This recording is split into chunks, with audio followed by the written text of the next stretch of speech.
Guys আজিৰ ভিডিঅ'টো guys হ'বলৈ যাইছে হ'ব দেখা নাই নেকি আন্ধাৰো আছে ৰ'ব ভিডিঅ'টো আৰম্ভ কৰোঁ।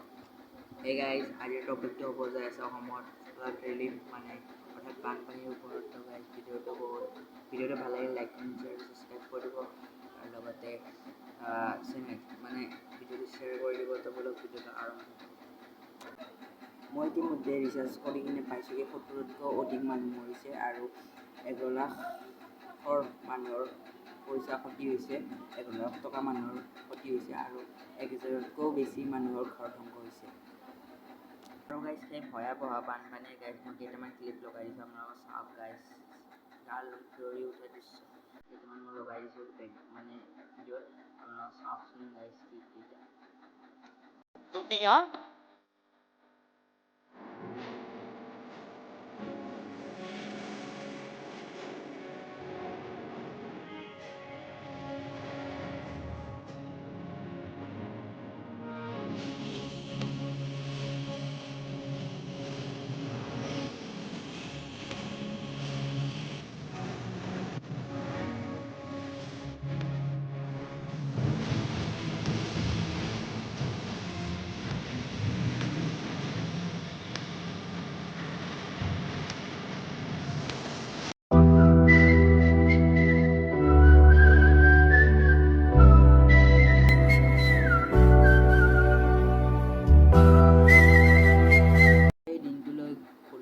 গাইজ সেই দিনটো আছিল 19 জুলাই 2026। ৰাতি চবে শুই আছিল গাইজ।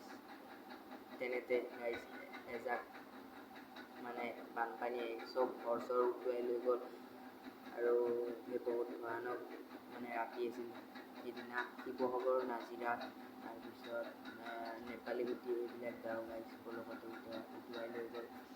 তো গাইজ বহুত বেয়া লাগে মানে ভাবিলে এইবোৰ কথা। নমস্কাৰ। 2026 চনৰ বানে বহু পৰিয়ালক প্ৰভাৱিত কৰিছে। উদ্ধাৰকাৰী দল আৰু বহু সাংসদে খাদ্য, পানী, ঔষধ ব্যৱস্থা যোগান ধৰি আহিছে। এই কঠিন সময়ত আমি চবে একলগ হৈ ক্ষতিগ্ৰস্ত পৰিয়ালৰ সকলক সহায় কৰিব লাগে। তেতিয়া এহেঁতে জল্দি আৰু পুনৰ স্বাভাৱিক জীৱনত ঘূৰাই আহিব। আৰু এই কাম অকলে কোনো কৰিব নোৱাৰে, চবে একলগ মিলি কিনে কৰিব লাগিব। তো আজিৰ ভিডিঅ'টো এইখিনিয়ে। ভাল লাগিলে লাইক কমেণ্ট শ্বেয়াৰ আৰু ছাবস্ক্ৰাইব কৰি দিব আৰু লগ পাম নেক্সট ভিডিঅ'ত। তো আজিলৈ বাই বাই।